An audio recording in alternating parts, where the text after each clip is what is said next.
fez aquela apresentação comercial maravilhosa para o seu cliente, ele disse, muito bom, deixa eu só alinhar com o meu sócio. E aí depois ele desaparece. O problema provavelmente não está na qualidade do teu serviço, ou porque ele é muito caro, ou porque ele é muito barato. Provavelmente tem mais a ver com a forma que você enxerga o processo comercial e entender psicologicamente o que é que está por trás de uma venda. Hoje eu vou te passar 10 técnicas psicológicas que vão literalmente deixar o teu cliente do teu lado da negociação. Com isso você vai conseguir fechar mais clientes, expandir o teu negócio e ter uma vida cada vez mais próspera. Essas técnicas que eu vou te ensinar aqui, elas podem ser usadas para o bem, então você fechar mais clientes para conseguir ajudá-los a resolver um genuíno problema, mas também podem ser usadas para o mal, podem ser usadas para colocar um cliente seu num esquema de pirâmide, por exemplo. Então eu estou te passando essas técnicas aqui, espero que você as use de forma ética e sem querer manipular. Eu acredito muito que um bom processo comercial é um processo em que você entende o cliente, não que você convence o cliente. É a grande diferença entre manipular e persuadir. Essas técnicas que eu vou passar para você eu aprendi depois de 6 anos de experiência, tanto estudando e trabalhando no exterior, sendo líder comercial em Nova York, realizando mais de 3,5 milhões de reais em vendas, tendo passado por múltiplas multinacionais e hoje ajudando empreendedores a construir seus processos comerciais para crescer cada vez seus negócios de forma sustentável e humanizada. Dito isso, vamos nessa. A primeira ferramenta que eu quero te passar não é sobre a mente do cliente, é sobre a sua mente, sobre a forma que você pensa sobre o processo de vendas. Se eu te pedir para pensar assim, cara, pensa num vendedor. Provavelmente a figura que vem na sua cabeça é aquele cara engravatado, aquele vendedor de carro usado, aquele cara que vai querer te convencer a comprar um produto ruim, aquele cara que vai te empurrar um produto. Só que o processo de vendas, na realidade, não é sobre isso. Não é sobre eu convencer o cliente de alguma coisa.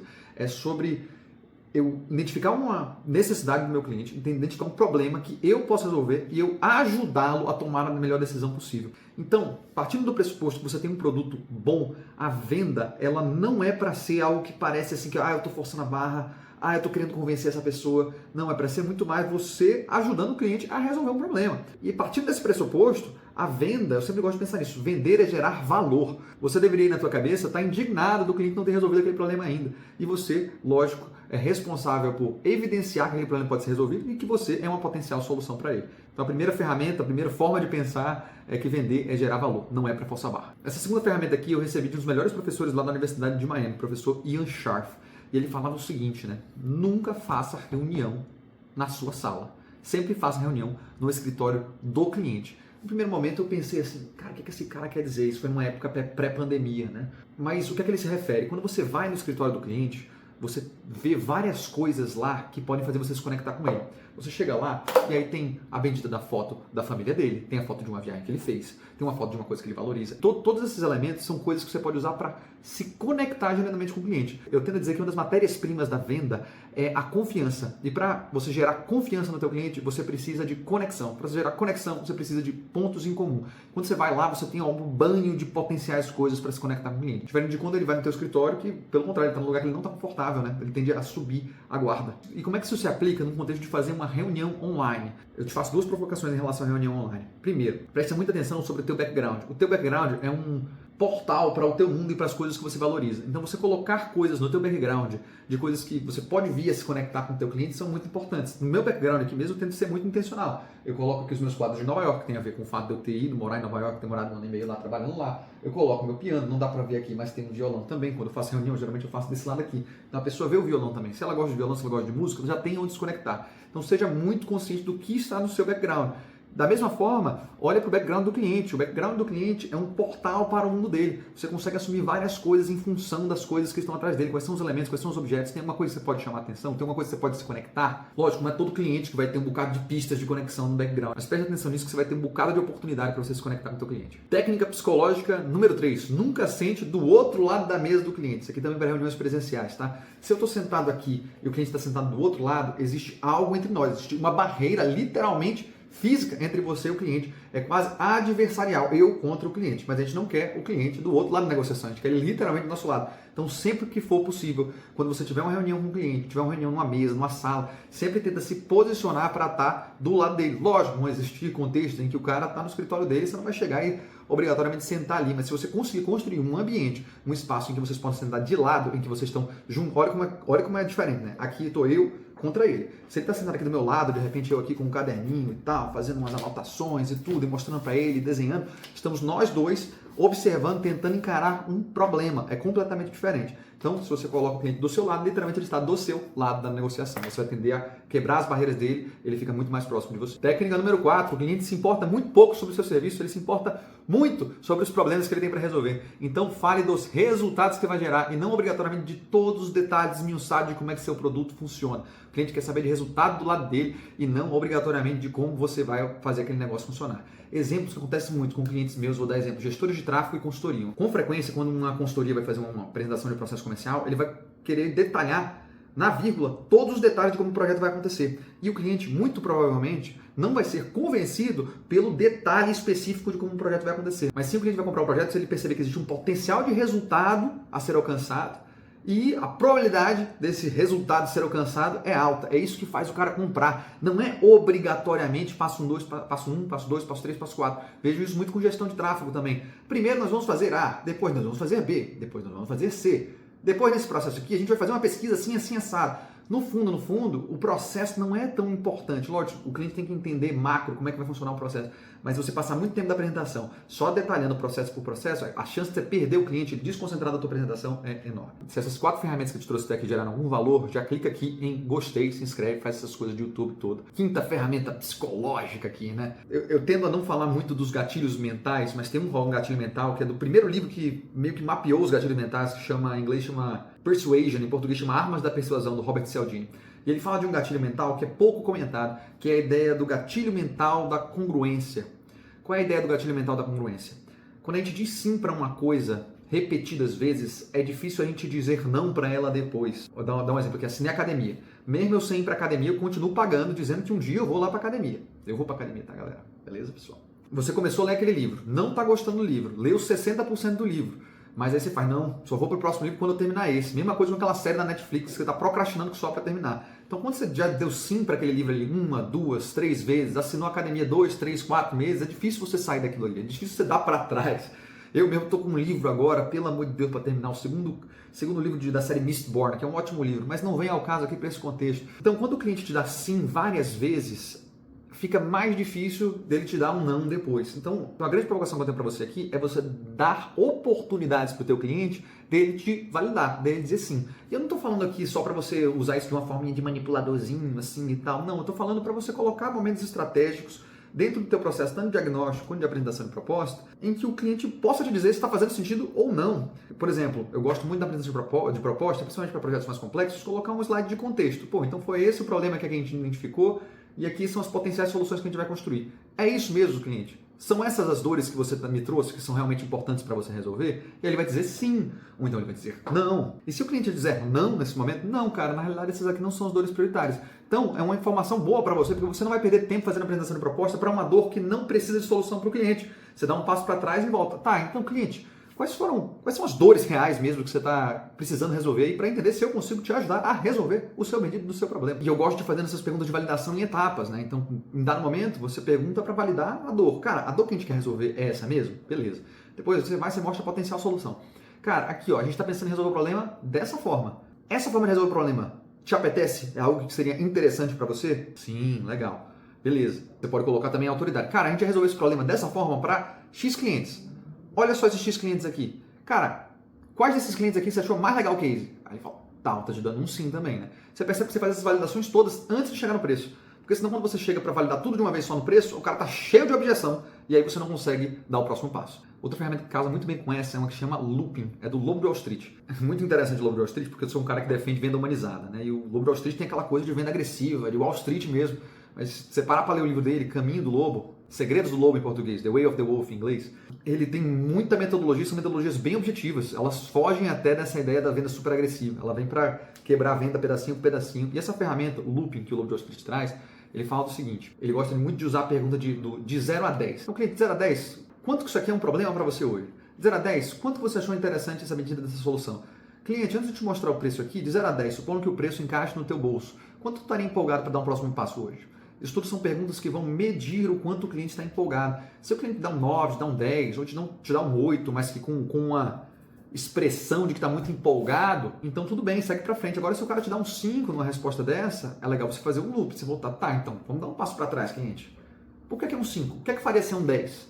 E aí você trabalha as objeções todas usando o looping antes de chegar no preço, porque o preço é o momento de maior tensão da apresentação, tanto para quem está apresentando quanto para quem está vendo o preço. Então é melhor essas confirmações todas serem feitas antes de apresentar o preço. Ainda falando de preço, outra ferramenta que é extremamente importante você utilizar em qualquer apresentação de proposta é a famigerada da ancoragem. A ancoragem é você construir um contexto que coloca um numerão na cabeça do teu cliente, que vai ser maior do que o seu preço final e que vai fazer que quando você apresente seu preço, o seu preço fique muito mais barato ou pareça muito mais barato em função desse numerozão grandão que ele colocou. É o famoso que a galera usa em loja de varejo, loja de roupa assim, de R$150 por R$45, né? É um descontão, né? Do 150 por 45, putz, 45 ficou muito barato. Mas aí a provocação que eu trago para você, especialmente se você é uma pessoa que vende serviços, é que você deve usar isso de forma extremamente ética e transparente. Existem várias formas de você fazer essa ancoragem, né? Você colocar esse número maior antes de você colocar o valor real do seu serviço. Algumas formas que você pode fazer para ancorar um valor maior na cabeça do teu cliente. Analisa o potencial de resultado. Cliente, se a gente fizer esses ajustes aqui no teu funil, a gente tem um potencial de resultado de gerar tantos R$1.000. Aí quando você apresentar o teu custo do teu produto, fica barato. Vou dar um exemplo. Vamos montar um projeto aqui que em 6 meses a gente quer te gerar 30 mil a mais de faturamento. E cara, eu vou te cobrar por isso só R$6.000. Pô, é uma bagatela, é ótimo cliente, é desproporcional. O valor que ele tem em potencial de receber é desproporcionalmente maior do que o custo que ele tem para pagar. Outra forma que você pode fazer, você pode olhar quanto é que aquilo custa no mercado. Pô, meus competidores cobram isso, olha quanto é que eu estou cobrando. Se você resolver esse problema de uma outra forma, com esse outro tipo de fornecedor, vai te custar tanto, olha comigo quanto vai custar. Eu gosto de dizer que uma ancoragem bem feita, ela é a prova de fogo para entender se tua oferta está boa. Se tu faz uma oferta boa e no final você faz, caraca, realmente está um bom negócio isso aqui. Então a chance de fechamento fica muito mais alta. É uma das partes mais importantes de uma estrutura de apresentação de proposta. Inclusive tem um vídeo aqui, em algum lugar, que eu falo sobre estrutura de apresentação de proposta. Fica à vontade para ir lá. Essas últimas duas ferramentas são mais voltadas para a comunicação, a forma que você soa, a forma que você se comunica com o teu cliente. E antes de eu te passar essas duas ferramentas, eu quero te fazer um convite. Se você é um dono de negócio e faz venda consultiva, quer dizer, uma venda que você tem que diagnosticar o problema do seu cliente, você vai entrar agências de implementação de IA, agência de marketing, até psicólogo, e você quer o meu suporte para trabalhar no seu negócio, eu deixo aqui embaixo um link.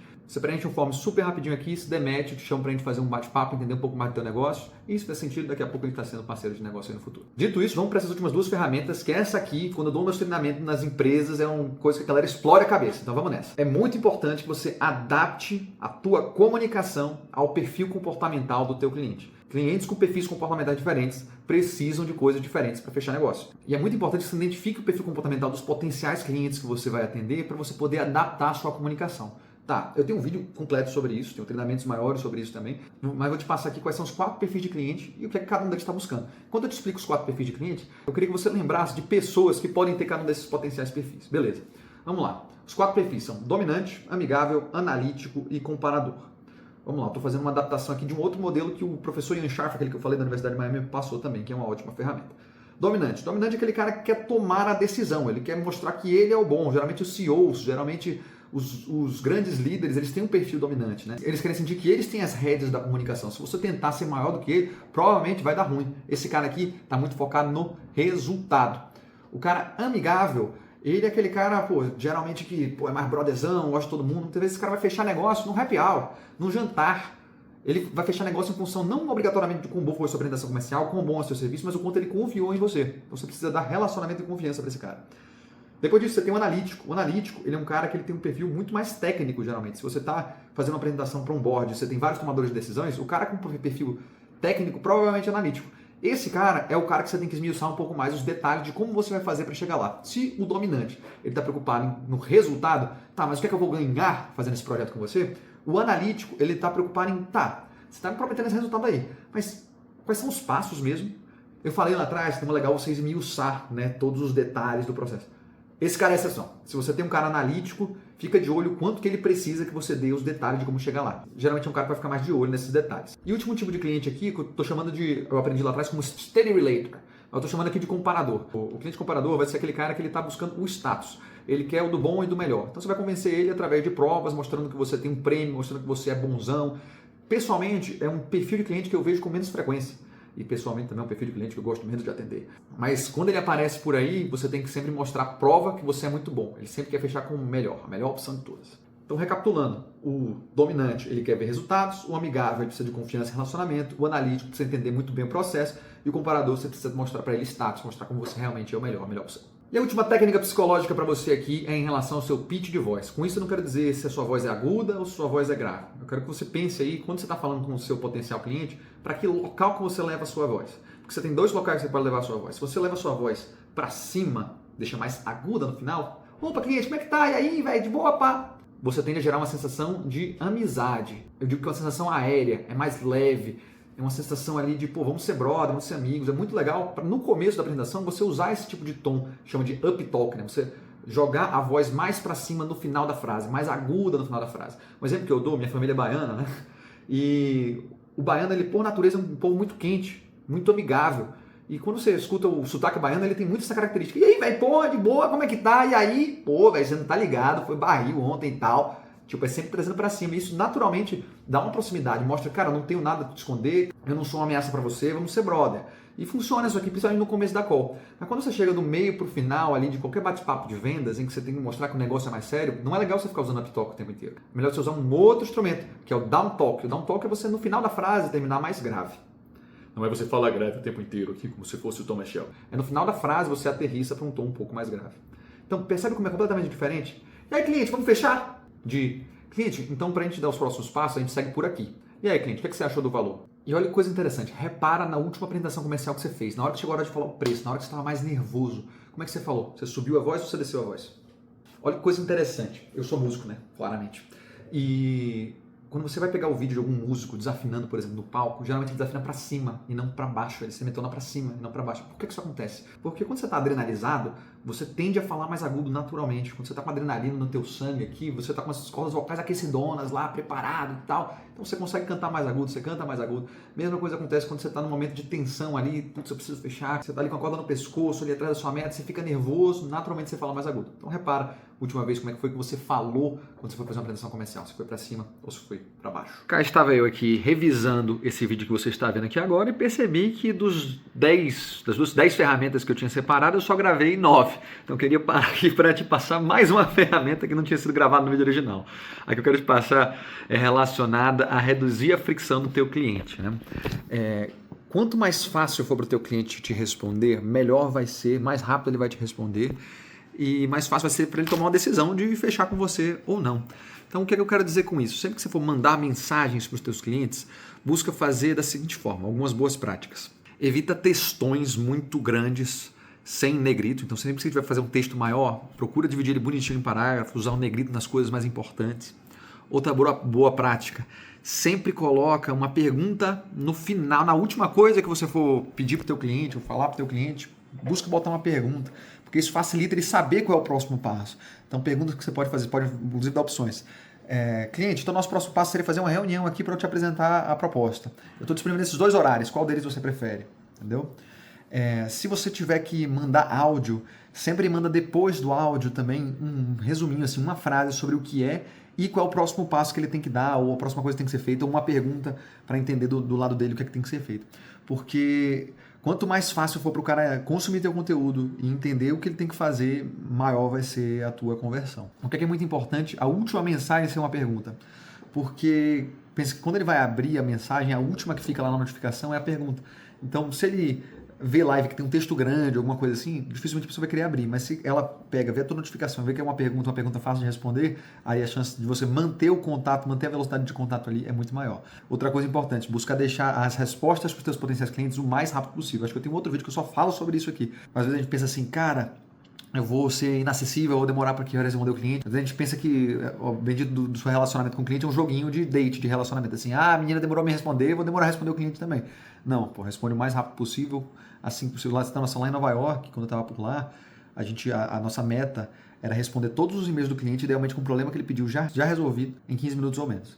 Então, a nossa tempo de resposta para o WhatsApp e mensagem de texto a gente buscava ser 5 minutos ou menos. Não estou dizendo que obrigatoriamente você tem que fazer esse tempo de resposta, mas a velocidade é um negócio que conta muito para fechar negócio. E essas foram as 10 ferramentas que eu tinha para você. Vou deixar aqui um vídeo sobre apresentação de proposta aqui para você seguir. Vou te recomendar se inscrever aqui, dar o like se você gostou desse vídeo. Vou deixar aqui também alguma outra coisa que o YouTube vai te recomendar. Se você quiser trabalhar comigo diretamente para te ajudar a construir seu processo comercial, o link está aqui embaixo, você pode se inscrever para fazer parte da arquitetura comercial. Beleza? Um grande abraço e vamos que vamos.